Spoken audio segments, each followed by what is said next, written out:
Okay, so a big part of Theater Mix is that it is, when it is engaged with an X32 or an M32 board, we are limited to 8 DCAs. I'm on the DCA layer here, 1, 2, 3, 4, 5, 6, 7, 8. Now that may be fine for a show like The Invisible that has 7 performers, but we also know on our channels 17, 18, we have music left, right. 1920, we have SFX left and right. So we actually have multiple channels. And one big thing that we probably want to do is if we are mixing the DCAs, our 7 DCAs, is to maybe have control of music or SFX. Now, again, you could probably fit it all in 8 DCAs for the Invisible, but one nice feature of the board is that we can, of Theater Mix using these boards, is that we can actually gang channels to the left-right fader, essentially kind of making your main fader here become a 9th DCA. It is only assignable one way. You cannot reassign it based off of individual scenes within Theater Mix. You set it and forget it. But at least this way, if we are mixing singing and doing crazy stuff, we also have control of the music level if we need to carve some space just in terms of volume overall. We could dip it a bit, we could push it, we have some dynamic control as an operator.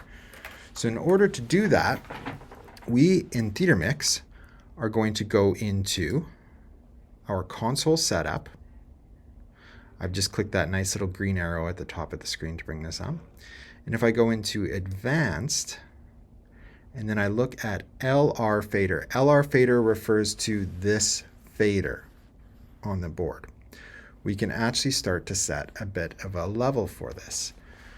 So I'll go to LR fader, and then I'm going to enable LR fader ganging. What you will notice here is that in this invisible file that I've set up, I do not have access to channels 1 through 7, but I have access to basically everything else if I want, right? So it's actually really nice in a way. I could do the effects returns. So if I was to enable the effects returns of the 4 effects, this fader would now be the overall level of the effects returns.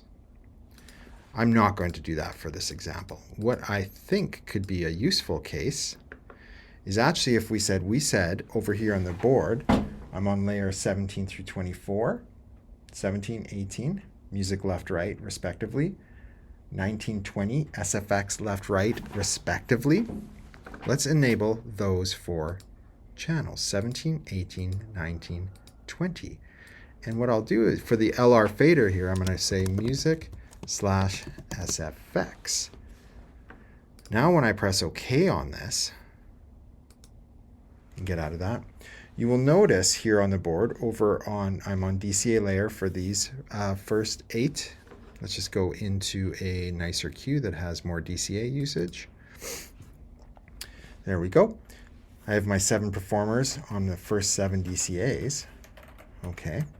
And over here, I'm looking at my layer 17 through 24, where the first 4 channels are music left, right, SFX left, right.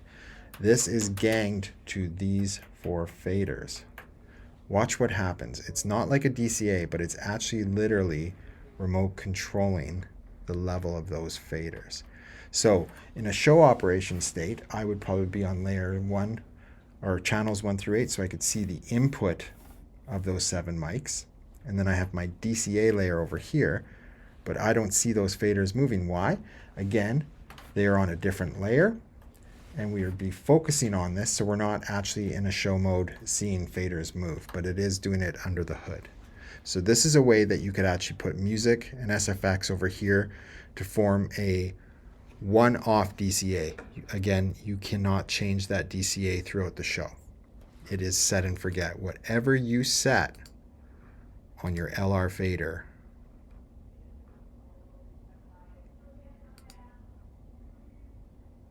oh, I see. Sorry, I was just hung up here. I think this software is too smart for me because I did 17, 18, 19, 20, and then it just did 17 and 19 after it queried these channels, because just for your purposes, we have actually stereo linked these channels, right? So it's actually nice now too with that LR gang that when I move one of these faders, it actually moves all four and vice versa.